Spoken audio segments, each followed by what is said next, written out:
Olá pessoal, bem-vindos de volta ao canal, eu sou o Berzins e hoje vamos falar sobre um dos assuntos mais urgentes da geopolítica atual, como que o Vladimir Putin está manipulando o Ocidente através do que eu chamo de teatro de negociações. Bom, vocês viram as manchetes sobre os encontros entre o Trump e o Putin, também teve o encontro entre o Trump e os europeus, na segunda retrasada, eu até fiz um vídeo analisando tudo isso. Também tem as promessas de paz na Ucrânia, todo mundo falando em paz e tal, e talvez vocês tenham pensado que finalmente agora tem uma luz no fim do túnel, só que eu preciso contar uma verdade incômoda. Vocês estão sendo enganados e hoje eu vou mostrar exatamente como, porque o Putin está usando um manual de 10 pontos, que é coisa antiga, estratégia russa, coisa já que desde a época da União Soviética, que a KGB usa, não só a KGB, mas de maneira geral, os serviços de informação, de segurança, os políticos soviéticos já usavam e hoje continuam usando. É um manual de 10 pontos que tem objetivo, esses pontos, para comprar tempo. Assim, a Rússia pode fortalecer sua capacidade militar e humilhar o Ocidente ao atingir os seus objetivos estratégicos. Bom, se você se interessa por geopolítica e quer entender os bastidores de guerra, inclusive dessa guerra mais importante do século XXI, não apenas bastidores de guerra, mas quer entender os bastidores, o que acontece na geopolítica, na geoeconomia, como isso pode mexer no seu bolso, como isso pode influenciar você, como isso pode influenciar a economia brasileira, como isso pode influenciar a sua empresa. Então não esquece de dar aquele like e se inscrever no canal para receber as atualizações. Então vamos começar pelo básico. O que aconteceu recentemente? Tivemos um encontro entre o Trump e o Putin no Alasca, quase 3 horas de conversa afiada que resultaram em, vamos falar em português claro, porra nenhuma. Zero progresso concreto, nenhuma concessão real da Rússia e, como eu disse num vídeo que está aí no canal, o Putin saiu desse encontro como grande vencedor. E por quê? Porque ele conseguiu se apresentar como um líder mundial indispensável para a audiência interna russa e para os países não alinhados com o Ocidente, como Irã, Brasil, China, etc. E logo depois teve a reunião em Washington com o Zelensky e os líderes europeus, e daí a diferença de tom foi gritante, porque enquanto o Putin oferecia um espetáculo de teatro, os europeus falavam de solidariedade real, garantias de segurança concretas e ajuda militar continuada. Mas aqui está o problema. Está todo mundo sendo enganado pelas táticas russas, e é isso que vamos destrinchar agora. Olha, o Putin não improvisa, ele segue um roteiro testado e aprovado que já foi usado em dezenas de conflitos. E agora eu vou te mostrar os 10 pontos desse manual. Vamos lá. Pontos de 1 a 3, que é a base estratégica. Primeiro, o Putin sempre pede o máximo que pode, incluindo coisas que nunca teve direito. Por exemplo, desmilitarização total da Ucrânia, mudança de governo para um fantoche pró-Rússia e manter Crimeia e Donbass. E ao mesmo tempo tem zero flexibilidade sobre esses objetivos. Segundo ponto, resistência estratégica. O Putin se prepara para o longo prazo. Ele sabe que pode resistir mais tempo do que o Ocidente. Não que o Ocidente não tenha recurso, mas o Ocidente tem pressa para resolver esses conflitos, porque o Ocidente pensa muito em termos estratégicos econômicos, enquanto que os russos, assim também como os chineses, eles pensam em termos estratégicos no nível político da grande estratégia, então eles têm mais paciência. E daí, como o Ocidente tem pressa para resolver esses conflitos, os russos usam isso contra os políticos ocidentais. A Rússia usa, então, ultimatos, ameaças, chantagens, intimidação, por exemplo, a intimidação nuclear. E tudo isso para explorar a psicologia ocidental, a tendência de fazer concessões rápidas demais para evitar confrontos, apaziguar, colocar panos quentes. Terceiro, ambiguidade estratégica. O Putin mantém suas linhas vermelhas sempre indefinidas.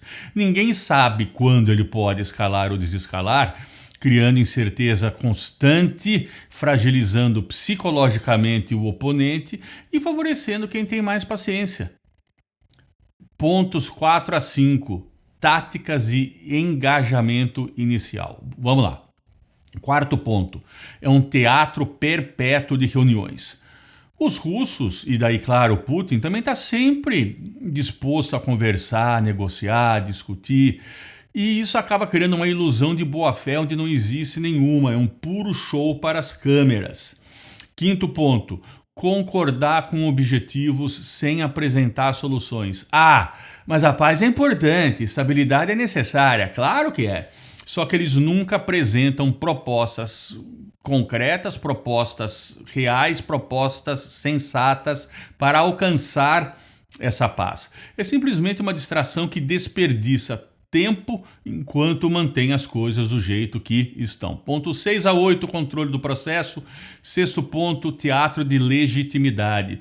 O Putin usa as negociações como vitrine para legitimar seu regime internamente e melhorar sua imagem global sem fazer concessões reais. Sétimo ponto, monopolização da narrativa, já que através da mídia estatal russa e de plataformas que são simpáticas, plataformas internacionais, que são simpáticas ao regime russo, inclusive em algumas junções que são meio que estranhas. Por exemplo, a questão de esquerda e direita, A Rússia, hoje em dia, é um regime de direita, mas é impressionante como no Brasil a esquerda apoia também muito a Rússia, pelo fato de estar contra os Estados Unidos. Para mim é meio difícil aceitar essa permeabilidade ideológica, mas bom, daí cada um sabe de si nesse caso. Daí o Putin controla a história. Qualquer impasse é culpa da intransigência ocidental, não da obstrução russa. Oitavo ponto, a fragmentação de coalizões. Putin trabalha para dividir os aliados através de conversas bilaterais paralelas. Tenta separar países individualmente do grupo principal, explorando divergências para semear dúvidas sobre o propósito unificado. Pontos 9 e 10. Pressão e falso progresso. Vamos lá, novo ponto. Concessões em formas de miragem. Os russos, o Putin concorda com medidas incrementais que parecem progresso, tipo corredores humanitários temporários, cessar fogo breves, trocas de prisioneiros. Tudo isso são coisas reversíveis que geram manchetes, mas deixam as demandas principais inalteradas. E o 10º ponto é o mais importante: nunca ceder, sempre apertar. O Putin nunca dá terreno. Quando ele é oferecido parte do que inicialmente demandou, não aceita. Ele aperta por mais. Cada concessão parcial vira prova que as demandas totais são alcançáveis. Agora, por que o Putin está tão confiante? Porque ele não tem pressa. A resposta está nas capacidades militares que a Rússia está construindo, enquanto está todo mundo distraído nesse teatro de negociações. E os números que são planificados não significa que eles vão conseguir fazer, mas os planos são realmente impressionantes. A Rússia está planejando produzir entre 70 mil e 80 mil drones tipo Shahed só esse ano em 2025. A fábrica de Alabuga está produzindo mais de 100 Shaheds por dia. E a China está ativamente ajudando a Rússia a escalar a produção em massa desses sistemas de drones. Então, a Rússia está construindo rapidamente forças de drones dedicadas que, segundo os planos, de novo, porque plano pode ser alucinação, Plano pode ficar só no plano. Mas segundo os planos, podem resultar em entre 6 e 7 regimentos e cerca de 15 a 16 batalhões até o final de 2025, que serão integrados diretamente nas divisões de fuzileiros motorizados e aerotransportadas, além de unidades especializadas de ataque. Dentro de 18 a 24 meses, a ideia, de novo plano, são forças de drones de cerca de 200 mil pessoas, ou seja, 200 mil soldados, e mais de 200 batalhões no total. E isso é apenas o que está saindo aí, que não está classificado. Mas bom, por isso também que pode ser simplesmente medidas ativas, que também é uma parte da estratégia russa de influência. Agora, Por causa da China, a Rússia pode superar a Ucrânia em soluções avançadas e, particularmente, sistemas de guerra eletrônica e capacidades integradas e contra drones. Se a gente somar isso ao fluxo constante de soldados contratados, reequipamento de novas divisões no Distrito Militar de Leningrado e o controle doméstico cada vez mais rígido, em tese a Rússia pode transformar suas forças armadas de realmente, depois do fracasso da escalada em 2022, voltarem a ser uma força militar a ser respeitada, porque perdeu muito respeito depois da escalada em 2022. Tá, mas só que esses são os planos. E agora? Eles vão conseguir? Eu já falei em outro vídeo que eu tenho um amigo que ele sempre disse o seguinte: plano sem dinheiro, plano que não está no orçamento, é alucinação. Então, será que os russos conseguem? Há vários problemas. Primeiro, toda a tecnologia de drones é dependente da China. Quem está dando essa oportunidade para o Putin, portanto, é o Xi Jinping.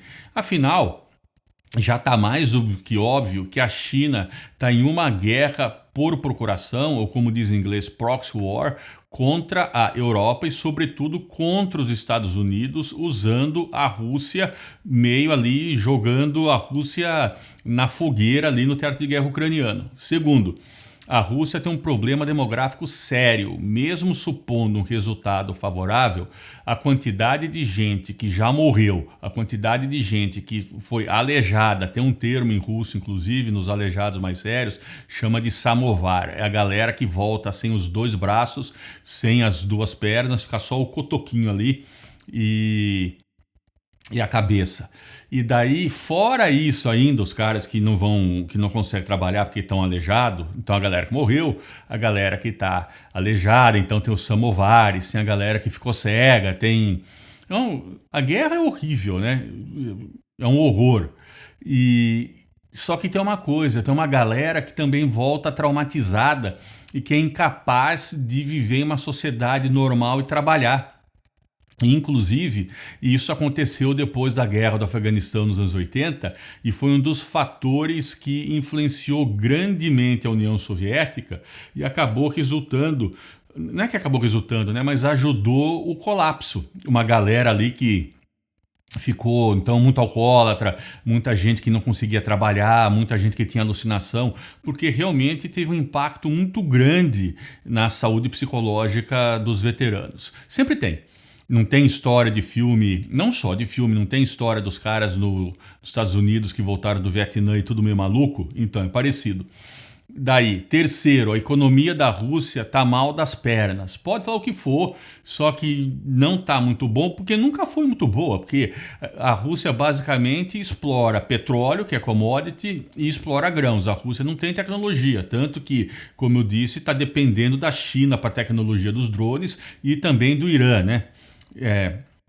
Também tem que dizer do Irã. O Irã também está ajudando com a sua tecnologia. A maior parte da tecnologia da Rússia é da época ainda da União Soviética. Então, tipo, os caras não têm uma grande tecnologia. Eles estão voltando a... Pega os carros que eles estão voltando a fabricar, os Ladas que são fabricados modernos, é um desastre. Ninguém quer. É uma porcaria, igual o carro dos anos 80, porque os caras não têm tecnologia. Pois bem, então o que é que está acontecendo?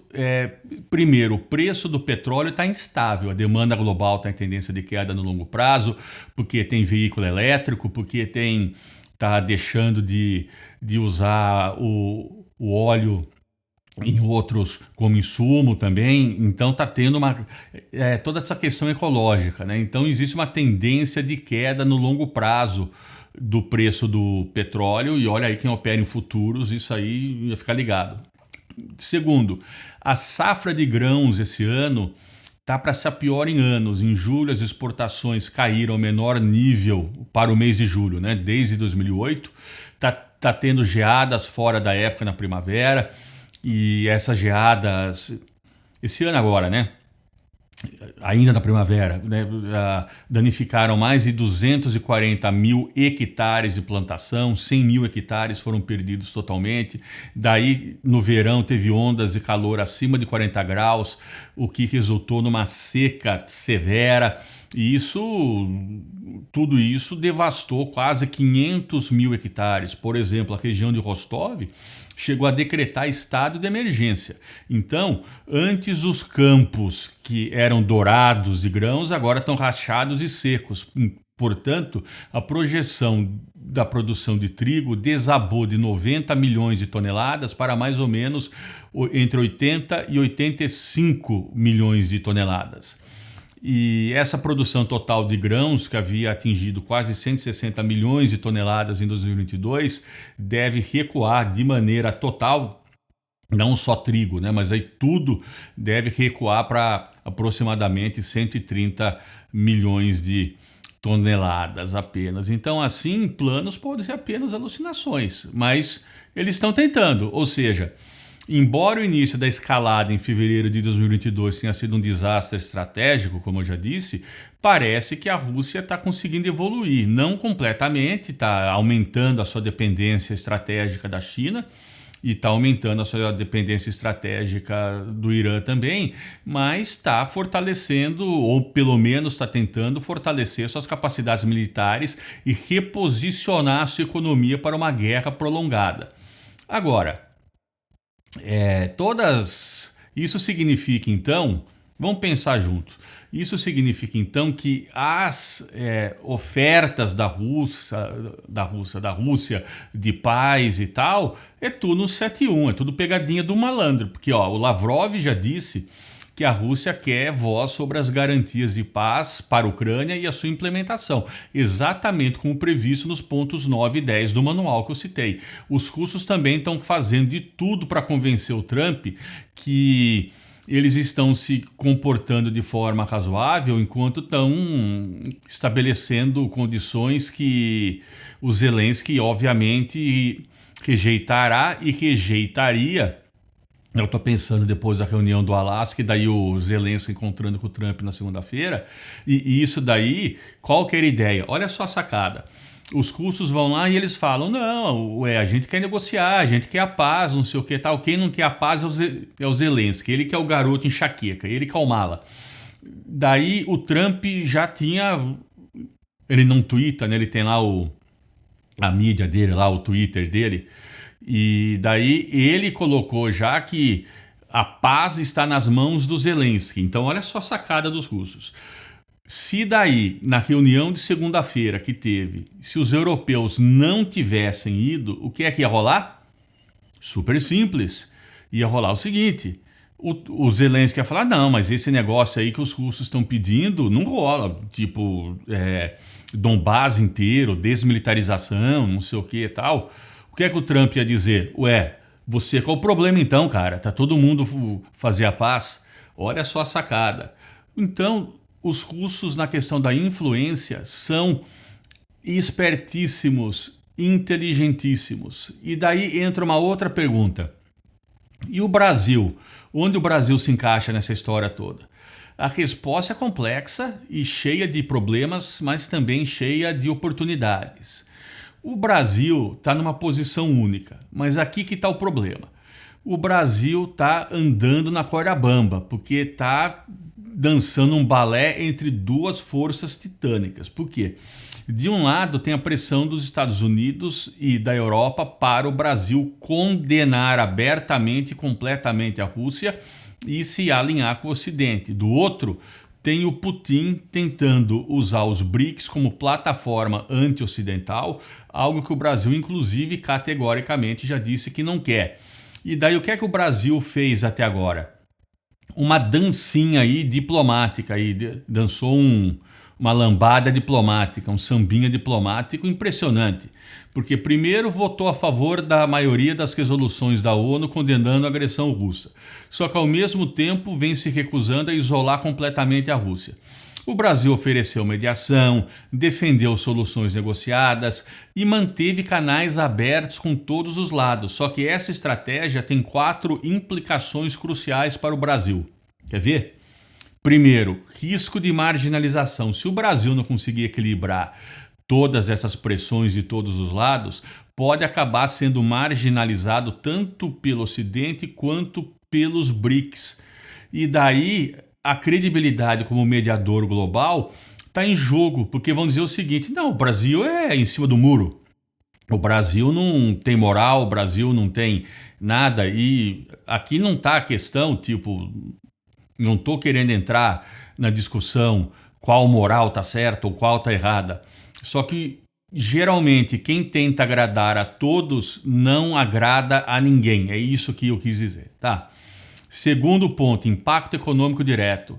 Olha, os mercados brasileiros já sentiram a volatilidade da guerra. Se o conflito se prolongar e se intensificar, as consequências para a economia brasileira podem ser ainda maiores, desde no nível de commodities até investimentos estrangeiros, lembrando que a Casa Branca não está, que o Trump não está muito feliz com o Brasil, tem toda a história já de tanto de tarifa e não sei o que e tal, né? Bom, terceiro, oportunidade de liderança do sul global. O Brasil pode emergir como um líder real de uma terceira via, nem pró-ocidente cegamente, nem anti-ocidental como a Rússia quer. Mas só que isso exige uma habilidade diplomática excepcional e uma visão de que realmente isso seria o certo a ser feito. Eu acho que é. Você acha que é ou não? Como que você acha que o Brasil tem que se posicionar? Deixa aí no comentário. Quarto, teste da autonomia estratégica. Como Lula e o Gabriel Boric disseram em abril, não queremos escolher entre Estados Unidos e China, queremos comerciar com ambos. Só que o conflito na Ucrânia é o teste definitivo dessa filosofia. E o grande risco para o Brasil é ser pego no meio de uma polarização crescente onde não há espaço para nuances, onde não dá para fazer dancinha. Se o Putin continuar, então, rejeitando qualquer compromisso real e ficar escalando militarmente com esse caso aí, as novas forças de drones, não sei o que e tal, o mundo vai se polarizar ainda mais, a Europa vai à loucura. E aí o Brasil vai ter que escolher ou vira coadjuvante numa ordem mundial cada vez mais bipolar. E por que é bipolar? A Rússia quer que seja multipolar, mas não é bipolar, porque é o Ocidente, e daí, no caso do Ocidente, principalmente os Estados Unidos, e a China. A Rússia é um ator menor. Quem manda, o patrão, é a China. Então, ó, ou o Brasil vira coadjuvante numa ordem mundial cada vez mais bipolar, e a Rússia está pondo pilha para isso, ou assume a liderança real de uma alternativa. Só que daí, para o Brasil liderar, precisa o quê? Precisa de poder real econômico, precisa de poder militar, precisa de desenvolvimento tecnológico, e aí que mora o grande desafio. O Brasil tem a diplomacia, mas tem o poder de fogo para sustentar essa autonomia estratégica num mundo cada vez mais perigoso? É uma pergunta importante. O Brasil ou pode ser o arquiteto de uma nova ordem mundial multipolar e equilibrada, ou pode ser mais uma vítima da polarização crescente que está acontecendo no mundo. Por hoje é só. Se você gostou, aperta o like, assine o canal, deixa seu comentário embaixo. Vamos conversar nos comentários. Perguntem coisas, deem sugestão de vídeos. E uma boa semana para vocês. Aquele abraço e até a próxima.